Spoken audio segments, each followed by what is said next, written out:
Market downturns can be difficult for any investor to stomach, but for those who are expecting to retire soon or are relying on their investment portfolio for income, a bear market can be a particularly challenging period. Fortunately, with a strategic approach to preserving your assets, it's possible to not only retire during a challenging market, but to do so confidently too. Now we're joined again by certified financial planner Will Rogers, talking about retiring in a down market. Will, good to see you.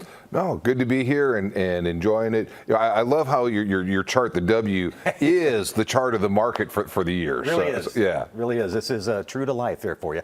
Let's talk about the main factors to consider for somebody that's going to be retiring into a down market.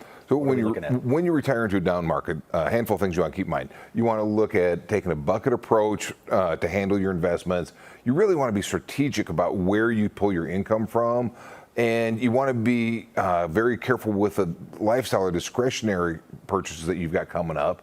And then you may have some chances to save on taxes in a down market, but if you've got a chance to reconsider your retirement date, you might push that around. And then there's a handful of questions you just should ask yourself before retiring into a down market, just to make sure you're good to go. All right, top of the list there, bucket approach. How does a bucket approach work? So as you've got your money, instead of having it all in one big bucket, you really want to divide it into several. And your long-term bucket should have more equities or stocks. Your medium-term bucket or portfolio should have more fixed income or bonds, and your short-term portfolio should have more cash, just good old reliable cash. Okay. Now, can you be strategic without withdrawing your income? Yes, and so as we were talking about those three different buckets where you got equities and fixed income and cash, when you're in a market downturn, that's when you're going to want to pull from the cash or the fixed income because they're not down as much. That gives the stocks a chance to recover and bounce back.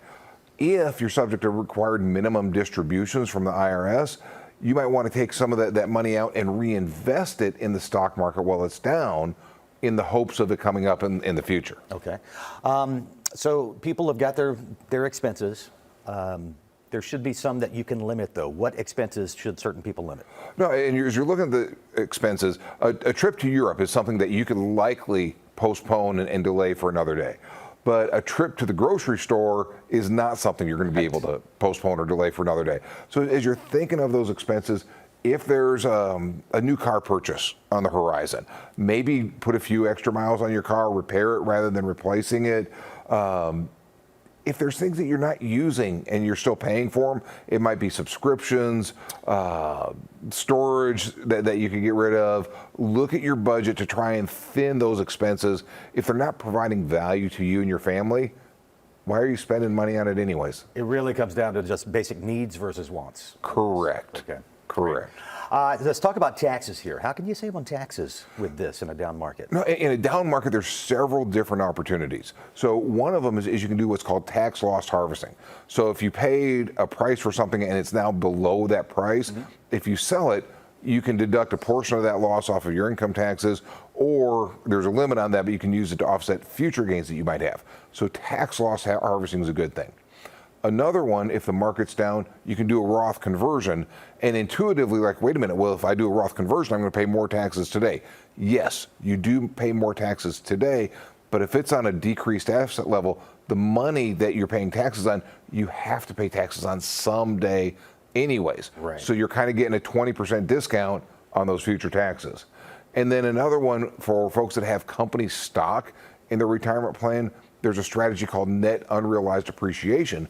So if that company's stock is way down, you can take that out. And yes, there is some immediate tax impact on that, but as it recovers, you may have much more favorable tax rates.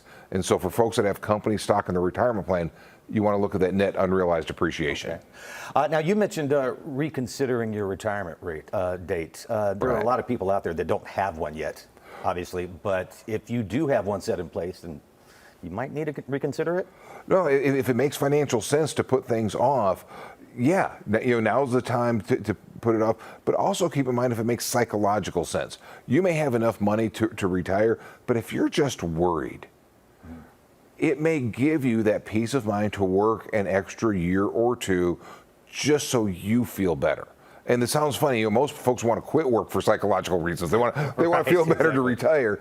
But sometimes, Even though they're nodding over there too. yeah. So think about what feels right for you. And just because you may have had this vision in mind that I'm going to retire at this date, and this is what you told everybody, if it's giving you angst on the inside, it's your life. Right. Live your life the way you feel comfortable. We've got about a minute left, just under a minute here. What are those key questions that you need to ask yourself about these? Well, this past few months have been a great gut check for anybody coming up on retirement. Do you have a portfolio built to weather volatility? If you don't, you need to get one that is. When the market is down, do you have strategies that you've laid out? I like to tell folks the time to put your fire escape plan together is not when your butt's warm. As you're trying to figure this out, what do you want to do? And have you put together your own bucket approach so that you've got that cash, that fixed income, the equities that you can control where you're pulling that money from? So if you've got a down market, you've got your escape plan laid out. All right. All good things to keep in mind for this down market here if you're planning on retiring. Will, as always, good points and great to see you. Thanks for joining us. Love to share our wisdom on wealth. Coming up.